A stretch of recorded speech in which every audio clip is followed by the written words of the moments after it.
everyone. Welcome. Welcome to Wellbeing Faces Live. Lovely to have you joined. Let me know that you're here.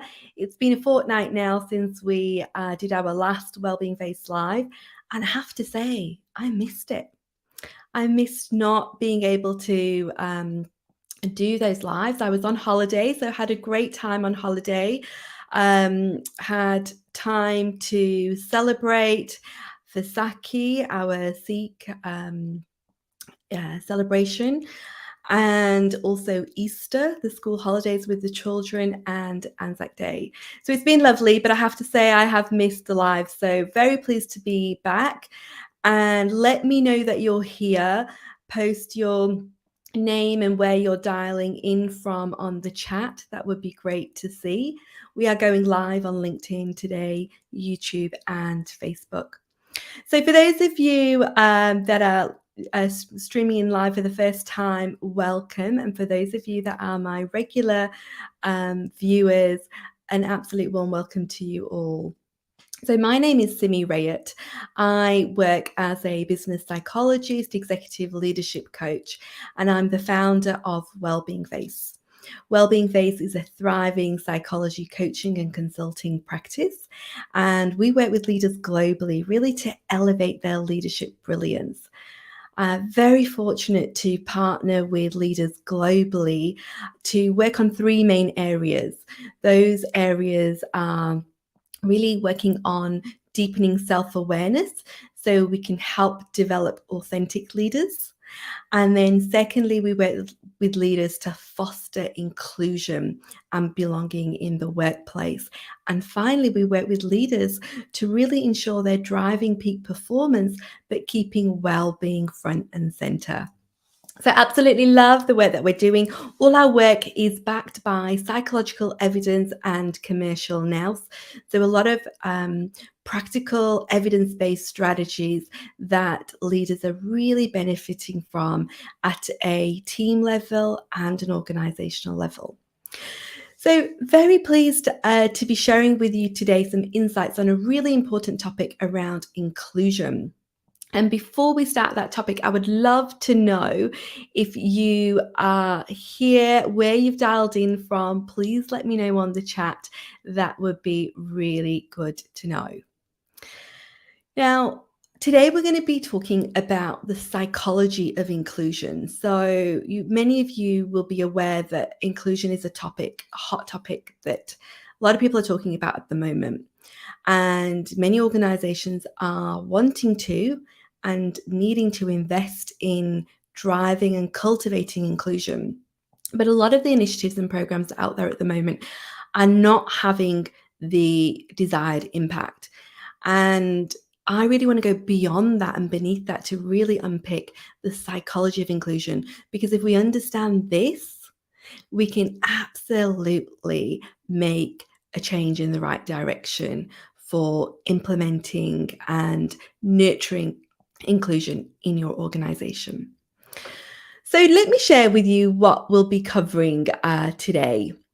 We're going to be looking at what I mean by inclusion and diversity.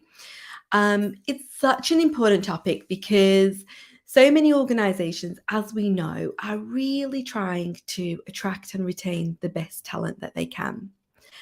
And working for an organization where people feel they belong, they feel that they're valued, and it's an inclusive environment is one of the top 3 reasons that people decide to leave an organization if that isn't there. And we also know that organizations that are inclusive, that really develop and foster inclusion at all levels in the organization, really benefit from a more productive, more happier, innovative, creative, and energized organization, and profitable. So let's have a look at what do we mean by inclusion. And I think it's really important to just differentiate inclusion from diversity, because very often inclusion and diversity is banded together. And I really want to be clear that there's a clear difference between diversity and inclusion. So to be super clear, diversity is the difference between people.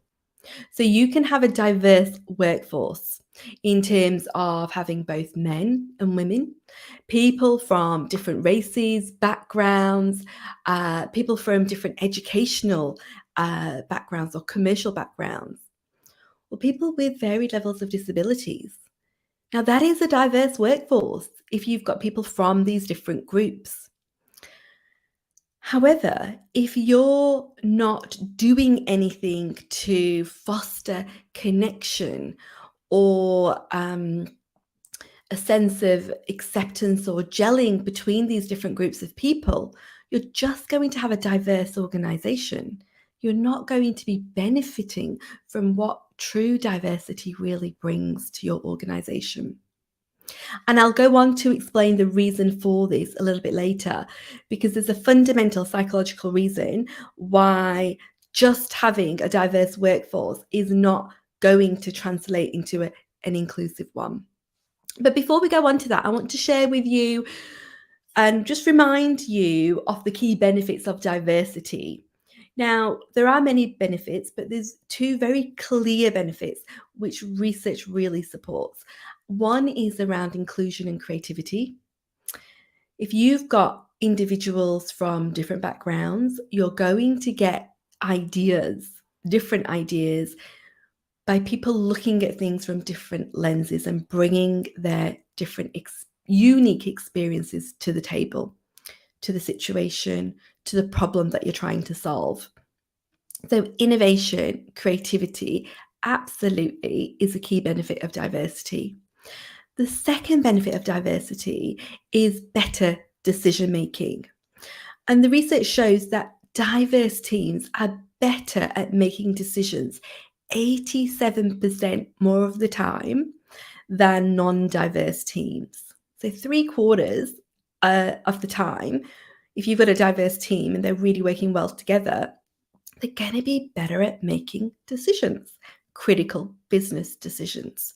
This diverse team will bring about a broader perspective and bring new information and different information to the table. So that's the definition of diversity. And now let's have a look at a definition of inclusion. Now, there are many definitions of inclusion. At Wellbeing Face, we have our own definition. And we've summarized this in terms of being inclusion is really about creating and fostering ways that overcome difference and actually embrace it, welcome it, appreciate it, and value it. I'm just going to read that again. Inclusion is about creating and fostering ways that overcome difference, that actually embrace it, welcome it, appreciate it, and value it. And if we think about it in the workplace, this really translates to everyone feeling that they can be accepted for being themselves. They can bring their whole self to the workplace and that their contributions will be welcomed and they'll have a fair opportunity to make a significant impact and difference. We all drive and strive to do purposeful and meaningful work. And I really want you to remember that definition, because this way of looking at inclusion takes away from putting things in a box or people in a box that we don't understand, that we can't relate to, and we feel insecure about. And instead, this way, we're welcoming, accepting, and being curious to learn and find out more. I love Verna Meyer's way of describing diversity and inclusion.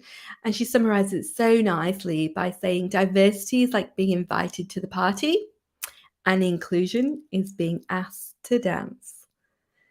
There's a clear difference in terms of one being factual and the other being interconnected and being a feeling that is felt and experienced. When inclusion happens well, people experience a feeling and a strong sense of belonging. So when inclusion is done well, people will experience a strong sense of belonging. So, belonging is a feeling that is cultivated and is an outcome of an organization that is fostering inclusion. When people feel a sense of belonging, they can really bring their whole selves to work. They're more likely to take risks. They're more likely to put themselves forward for doing something different or thinking outside of the box.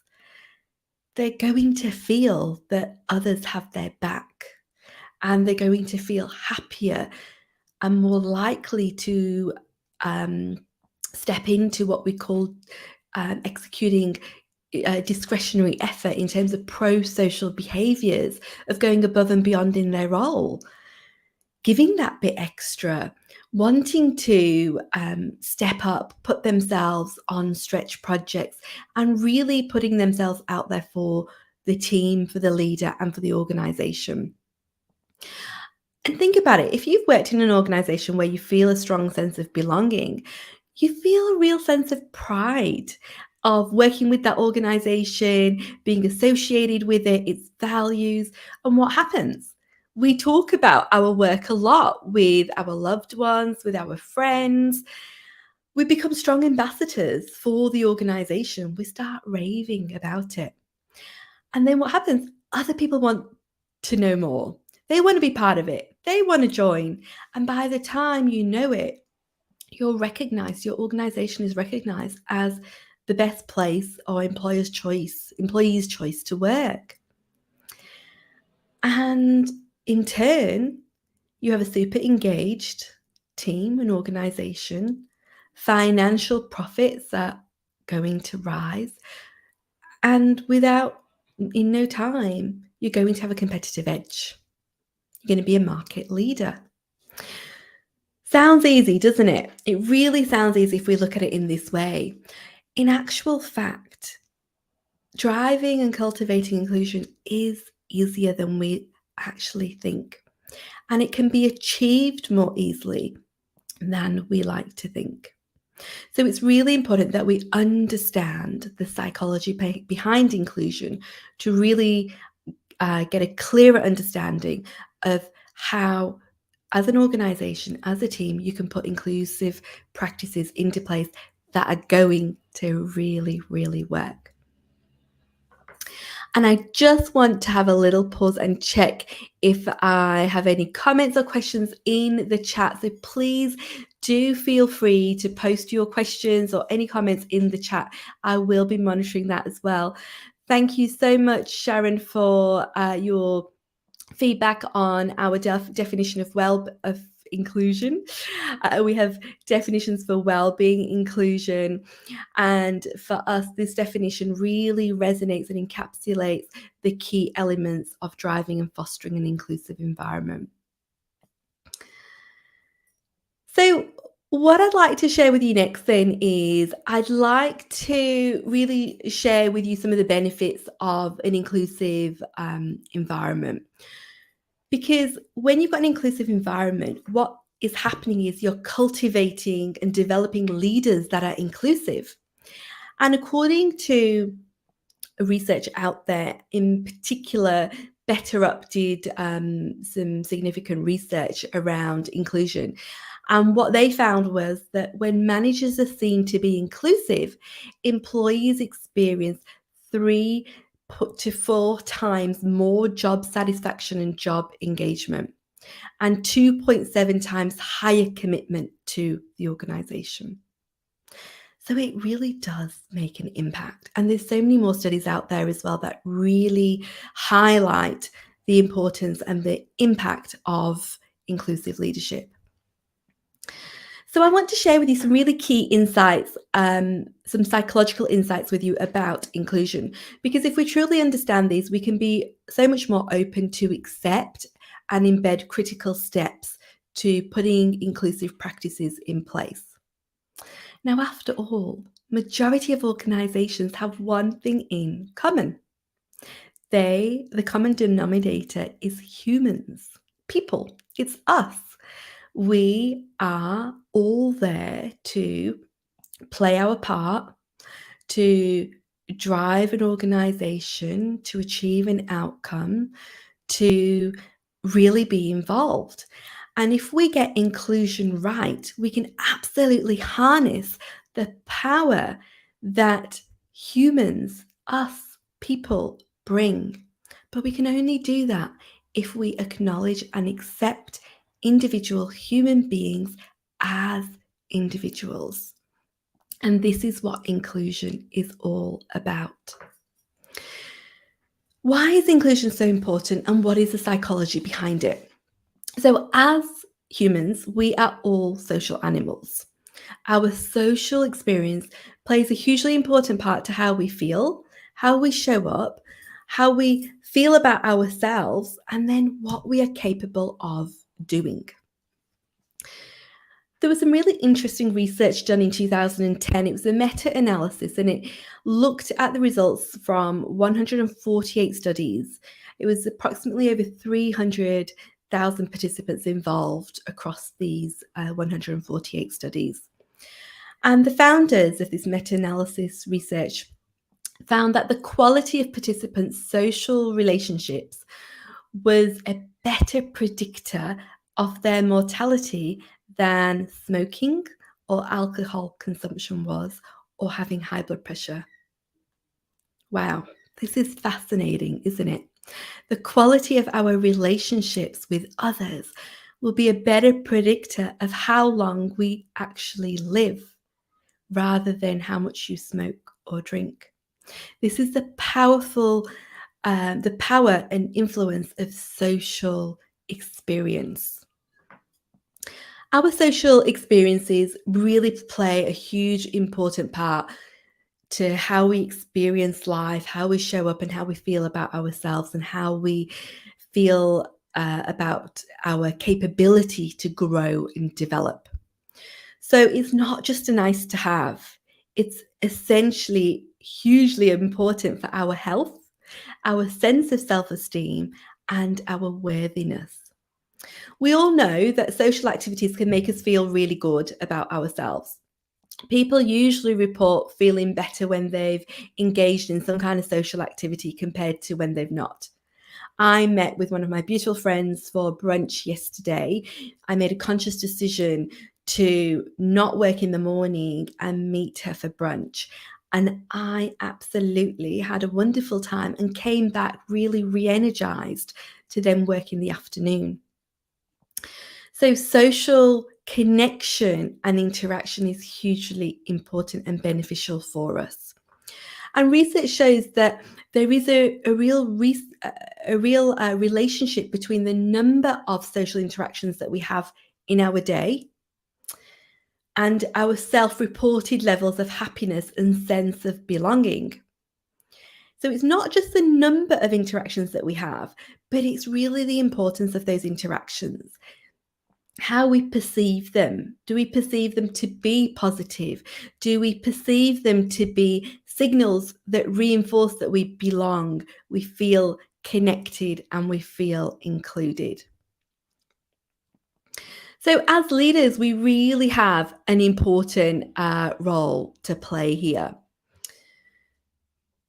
And it's really interesting. I want to put a question out to all of you here that are listening in. Let me know, and there's no judgment here whatsoever. How inclusive do you think you are as a person?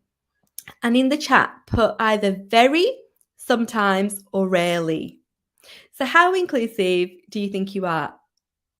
Is it very, sometimes, or rarely? I would love to just see what you're going to post in the chat. Give you a moment. So the question is, how inclusive are you? Very inclusive, sometimes inclusive, or rarely inclusive?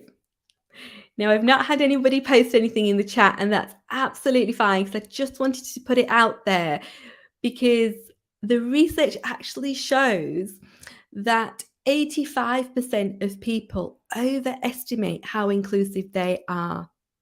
85% of people. That might surprise some of you. and for others it may not.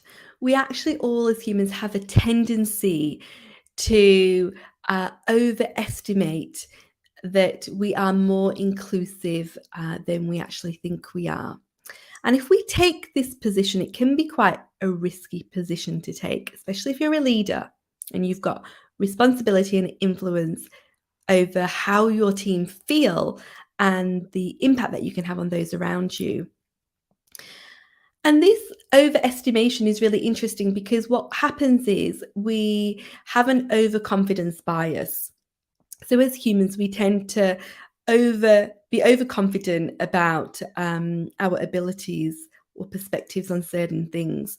Most of us think we are less biased than others when actually we're not. And I want to share some insights with you that come from positive social identity theory. This really illustrates that we have a natural tendency to be drawn to people that are like us, that are similar to us, people that either look like us or that we really identify with. Maybe it could be that you've gone to the same university as them or studied the same course or have it had a similar experience or share a similar disability. We naturally will gravitate towards people that are similar to ourselves. And the reason for this is because we feel safer and more comfortable when we are around others that we can relate to. And this is due to our infinity bias. We relate to people and feel similar to those that we see are in our in group. And those that we don't see in our in group, we perceive them to be our out group. And the out group is defined as those that we don't really have that assimilation with. When people feel accepted and they feel that they are in that in group, it really boosts their self-esteem, their resilience levels, their well-being and performance. That's the power of inclusion. It will really boost self-esteem, resilience, well-being and performance.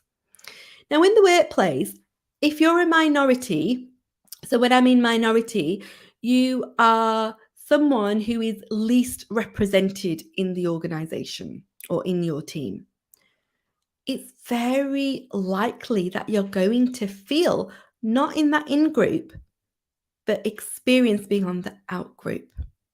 And you'll be constantly looking for cues to see if you're being accepted as part of that in group or if you're still in the out group. Even if you're in the in group, so you're with those that look like you, are similar to you, perhaps same gender, same race, same background. Even when we're in the in group, we're constantly looking for reassuring signs of, are we still in the in group? So to really understand inclusion, we must understand what it means to be in the out group. That is exclusion. To understand inclusion, we must really understand inclusion.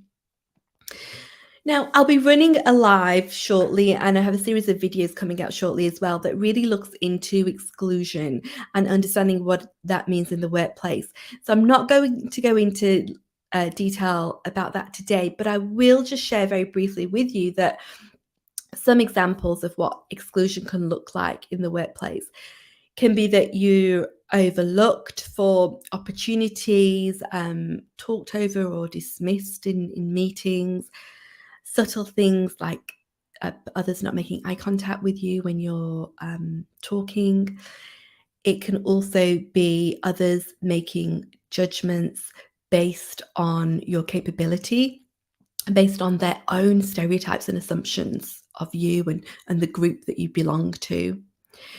Could also be not having your work acknowledged, appraised, or your contributions celebrated as others or the majority others are celebrated and acknowledged. So there's just a few ways and signs that really indicate and signal to someone that they don't belong, they're not in the in group, you're actually in the out group. Therefore, you don't matter. you are not valued, and you are different. Now, not I just want to really put this out there that consciously we don't want to do that. Majority of us do not want to make other people feel like that. But unconsciously, due to our infinity bias, we may unknowingly signal these behaviors to those around us without us even realizing it. And it's only someone on the other end of those behaviors, they will experience it and then feel that they don't belong or they're not included. Now, it's interesting because our brains are constantly monitoring our environment for signs of possible rejection. We call this social exclusion. And research by neuropsychologist Matthew Lieberman found that when we detect cues of social rejection from others, it activates an area of our brain at the front of our brain, and this is called the dorsal anterior cingulate cortex. Mouthful. Just remember it as the DACC. And this is the same area of the brain that is activated when we register physical pain. So if you run and bang into a wall, that's the same part of your brain that is activated when you experience social rejection. And when the DACC is activated, our brains engage in what we call social cognition. And this means that rather than focusing on the work that we have at hand in terms of problem solving, making decisions, coming up with new ideas, and being able to actually do our work, what happens is our attention goes to really reading our social environment and looking out for social cues. And what happens is we tend to then start to interpret what we're seeing and experiencing. We start to question and assess those relationships that are around us. Are we in the in group? Are we in the out group? So do I belong here? Is it safe for me to question? Is it safe for me to put my hand up or not? Am I going to be outcasted by my team or my leader if I object here, or if I stay quiet, or if I say something? So all of this social cognition is going on. And what happens is it detracts us from our actual cognitive capacity. And Lieberman calls this a trade-off between social cognition and cognition. It reduces our cognitive capacity to do the task at hand.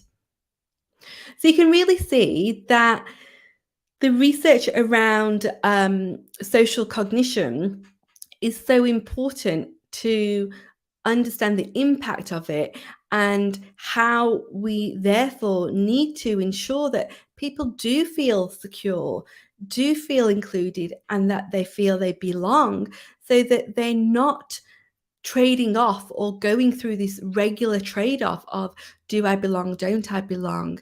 Because that's going to distract from the actual work that they are getting paid to do, or what's going to progress them in their careers. It's really interesting as well, because if you look at the researchers suggest that even anticipating social rejection can have a negative impact on cognitive performance.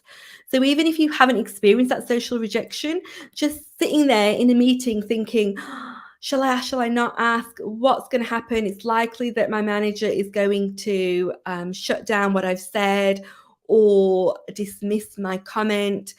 Or my peers are not going to endorse what I've said or support me. That anticipation activates the DACC and still, therefore, detracts from being fully present and conscious in that meeting to really bring out the best of yourself and apply yourself. And it's really important as a leader to know that, because then there's certain things you can put in place to really help your team members feel comfortable and to really increase that psychological safety for them to contribute and share their views and challenge as well, and bring about candor in the team. So, really conscious of time, but in the next live, I'll be looking also in the one of the next coming lives, I'll be looking at behaviors that leaders can start to think about to cultivate in themselves to be more of a inclusive leader. And just to highlight very quickly, some of these signature traits of inclusive leaders are one, being really open minded.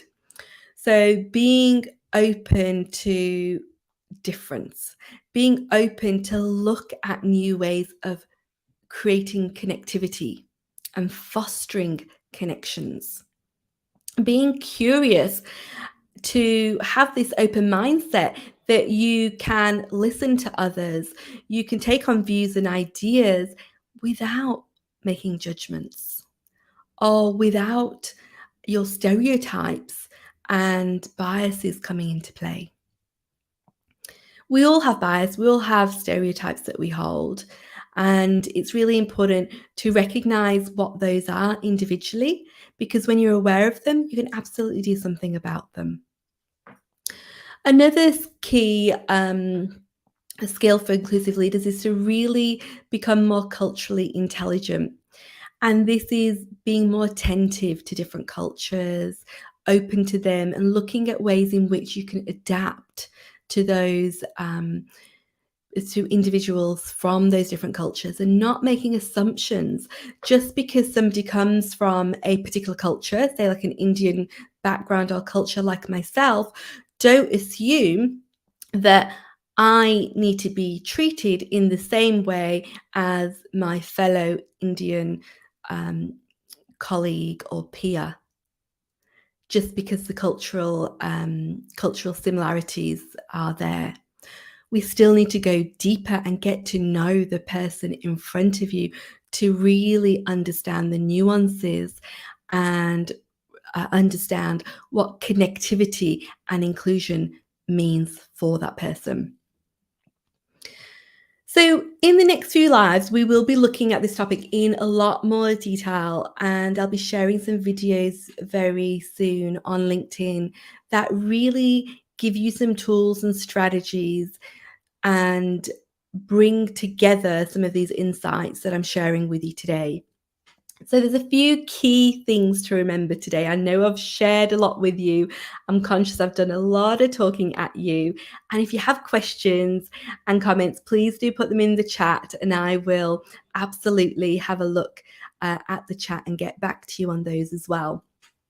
But if we were to summarize this topic, and I know that many of you know I can talk about this topic for days and days, it's a huge area of passion for me because it really makes an impactful difference, not only to an organization and the bottom line, but to individual lives. And that has a huge ripple effect because we don't know whose lives that individual is then going to influence and impact. So the ripple effect is huge. Key things to remember. You can have diversity, but that doesn't mean inclusion is a given. Okay? It needs to be actively worked at. We all have an infinity bias. So again, inclusion will not happen automatically. And please step out of this false fallacy that inclusion is going to happen because we're all genuinely nice, good people that have good intentions. Inclusion will not happen automatically because of our infinity bias. When we get inclusion right, people experience a strong sense of belonging. To understand inclusion, we really must understand the psychology behind in-group and out-group behavior and impact. We need to also then understand what it means to be in the out-group, to feel excluded, and what that experience is like when you're excluded. We can then use all this insight to really cultivate inclusive leaders that are open-minded, that are curious, that are very forthcoming to not have all of the answers, not to get it right all of the time, but to genuinely openly, empathetically look to drive connectivity, assimilate others, and make people feel valued and accepted, not because they're the same or not because you're letting them be accepted, but because you're accepting them for who they are and the value they bring. So I really hope you've enjoyed this live today on the psychology of inclusion in the workplace. Please reach out to me if you have any questions, you'd like to explore this topic further.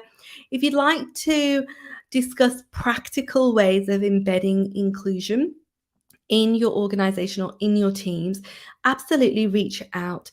This is an area that we are working with organizations, with many organizations on.